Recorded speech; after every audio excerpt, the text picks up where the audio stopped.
Главный праздник в Европе– это Рождество.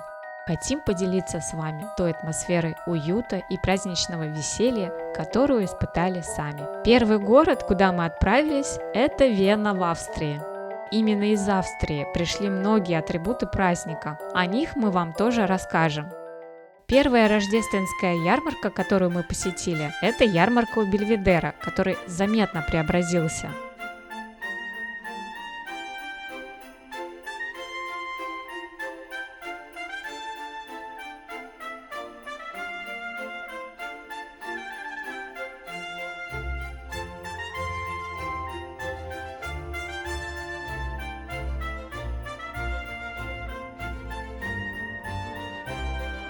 Мы в Бельведере в понедельник, тут небольшая ярмарка, и народу тоже немного. Ну, во-первых, это рабочий день. Понедельник. Во-вторых, еще не стемнело.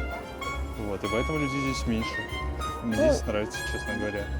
Кстати, вот эти вот красивые вензеля, которые тут сверху каждого ларечка, они соответствуют стилю, который Бельведер тут. Ну, украшено здесь, да. Прям кайфово, честно говоря. Мне нравится. Как же появились рождественские ярмарки?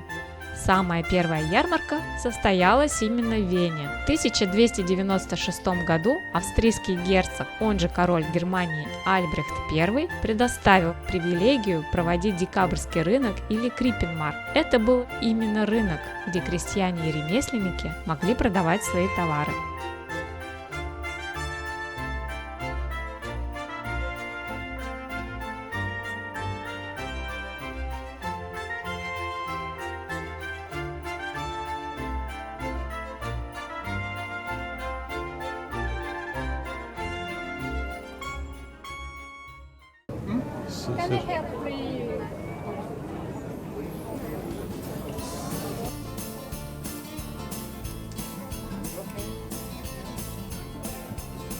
Ты взяла? А что ты только это взяла? Может, что-то еще Что это тут такое? интересное? И что это? Для коллекции ненужных вещей. Да так всегда, вот на ярмарку приходишь и обязательно что-то ненужное покупаешь. Это нормально. Первое, что бросается в глаза, если наблюдать за гостями ярмарки, то это то, что у каждого второго в руках кружки с горячими и горячительными напитками. Запахи глинтвейна так и манят ароматами корицы, гвоздики и яблока. На самом деле этот горячий напиток из красного вина с добавлением пряностей и специй известен еще со времен Древнего Рима. Там смешивали специи и вино, но не нагревали. Греть этот ароматный напиток стали уже в Средневековье в Европе. В русском языке слово чуть видоизменилось. Настоящее немецкое название «глюhwein» превратилось в «глинтвейн». Берешь? Да. Dankeschön. My congratulations. У каждой ярмарки своя кружка, своя фирменная кружка. Здесь, на ярмарке в Бельведере, она выглядит в форме такого сапожка. Ну и тут, естественно, написано, что это именно бельведерская ярмарка. Тут, кстати, еще прикольно, что вот эти кружки явно имеют больше потенциал остаться в коллекциях, чем вот Да, эти обычные. они более оригинальные. Ну что, как тебе сосиска? Настоящая вкусная, мягкая. Да? Дашь попробовать?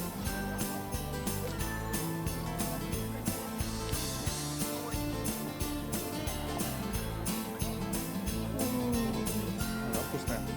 И когда ты говоришь, что дайте мне глинтвейн, они переправляют, обязательно тебя исправляют и говорят «Глюhwein». Вот, так что, да. И, кстати, еще раз, на всякий случай, в Германии глинтвейн должен быть не менее 7% Мы не в алкоголя. Германии. Здесь Мы не может в быть Германии, да. В общем, выпили мы 3 кружки глинтвейна, и 1 кружку мы оставим себе. Рождество – это, конечно же, время подарков. Их ждут, и не только дети. А чтобы ждать было приятнее и нагляднее, можно, к примеру, зажигать по свечке каждое воскресенье на адвентовом венке. Венок придумали в 1839 году, устав отвечать детям на извечный вопрос: ну когда же будут подарки? Вот. Ребенку вот шапочка, понимаешь ли, какая с помпоном, А тебе, смотри, а часы тебе Часы что, не мне надо? не нужны, часы... Нет, мне не нужны часы. Ну тогда тапки, извините. Белые, хорошо, белые. А те белые там. Смотри, вот они какие Не, ну красивые. хорошо, что ты говоришь, мне шубу не надо, крафтовые. там вот эти все дела. Там. Не, шубу мне не надо. Мне вот сумочку, вот именно вот эту вот черную. Вот как разбогатеем, станем мы популярными блогерами. Вот ты мне купишь такую сумочку. Я себе куплю такую сумочку.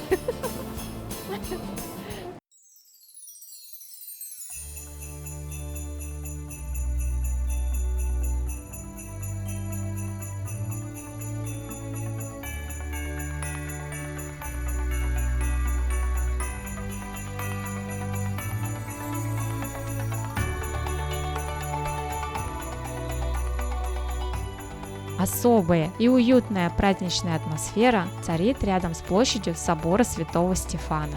Ярмарка там небольшая, но настроение у всех веселое.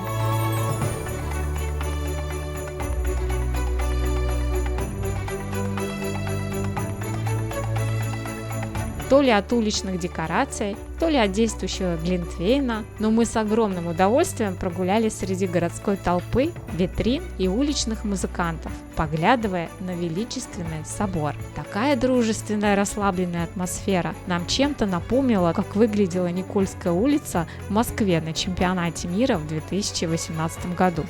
Эх, как же давно это было!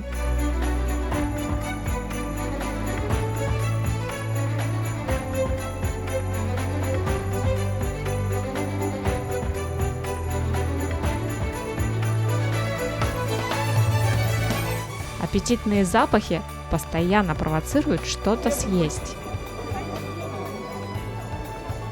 М, Ну что, как на вкус?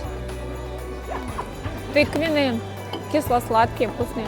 Так вы взяли тыквенный, а там кроме тыквенного ничего другого нет? Ну, хоть там еще есть гарлик чесноковый. Чесноковый. Чесноковый, чесночный, да. Ну, в общем, поняли, да?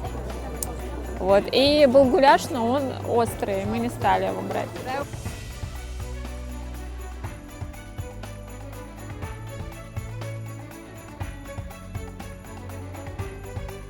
Мы нашли очень много щелкунчиков. Вообще персонаж знакомый нам с детства. А на самом деле щелкунчик пришел из Германии. И эта игрушка, она стала популярна во всем мире после того, как Гофман, немецкий писатель, написал про щелкунчика сказку. А потом Чайковский написал балет. А еще это видео мы записываем уже не из Вены, а из Будапешта. Это наш следующий ролик про рождественский Будапешт. Смотрите, не пропустите.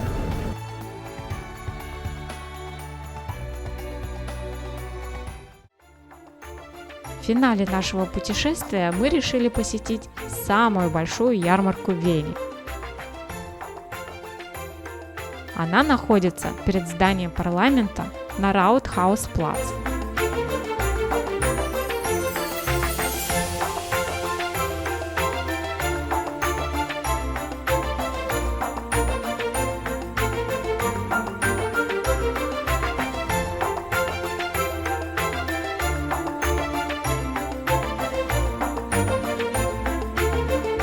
Даже слоган ярмарки о том, что одного раза недостаточно, намекает на ее размеры. Рождество изначально это религиозный праздник, поэтому большая часть традиций связана именно с рождением Иисуса Христа. Еще до того, как в католических семьях появились рождественские елки, атрибутом праздника были рождественские вертепы. Считается, что первый вертеп появился в Италии в 1223 году, благодаря почитаемому святому Франциску Азийскому, который смастерил простые ясли и рядом с ними установил фигуры Девы Марии и святого Иосифа. Примечательно, что строительство вертепа в Австрии имеет давнюю традицию. Существует даже Венская ассоциация вертепов.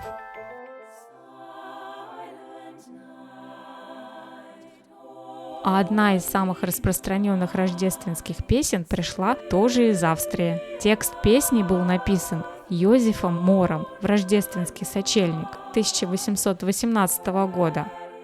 Мор пришел к Францу Груберу со своей поэмой и попросил на ее основе написать музыку. Грубер сочинил музыку для гимна в тот же день, и авторскую партитуру можно обнаружить в музее Зальцбурга.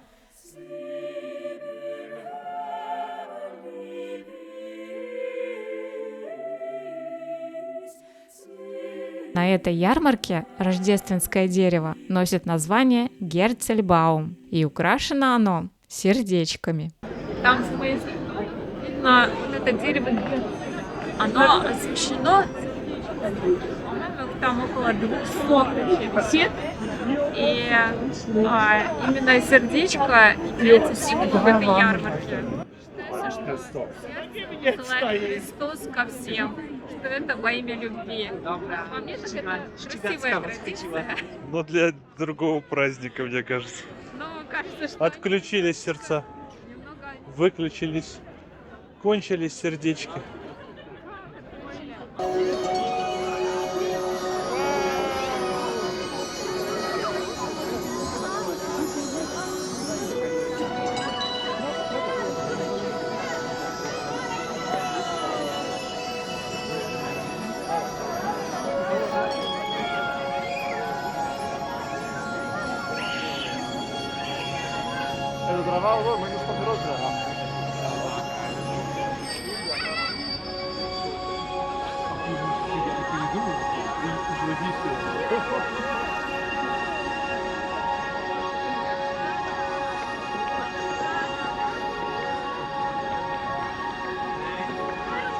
только что мы стали свидетелями того, как сердце спустилось с башни. А теперь оно возвращается назад. Да, сейчас обратно, но тут оно зажгло, все сердечки горят, вот там ярко. Интересно, что эти ребята делают на День Святого Валентина? Сейчас хотим поделиться нашими впечатлениями от посещения ярмарки в Вене. Да, У нас расскажите, было девчонки. несколько ярмарок в Вене. Мы несколько ярмарок в Вене посетили. Мы были вот на этой ярмарке Ратхаус, мы были на ярмарке Бельведер, и мы были на ярмарке около собора Святого Стефана. И все-таки я даю свое предпочтение больше этой ярмарке. То есть это самое классное, крутое, особенно когда ты здесь не в выходной день, а в будний день. Когда здесь относительно немного людей, ну, меньше людей, чем выходные. И все прекрасно, классно, вообще тут очень интересно. Атмосфера действительно праздника, очень вкусно. И колбаски, И глинтвейнчик, и пунш. Короче, нам все понравилось, классно. Очень интересно будет сравнить это потом с Будапештом и с Прагой. Интересно, интересно. Вот. В общем, тут классно. У меня прям Мы тоже потом- реально настроение такое предновогоднее. Ну вот, Ну все, короче. ну Ставьте всё, лайки, да. подписывайтесь на канал, Лайк, как говорится. лайк. Да, в следующем ролике мы поедем Будапешт? в Будапешт. Да. Так что смотрите, следите за новыми выпусками. Все, давайте. Покедова. Пока! Пока!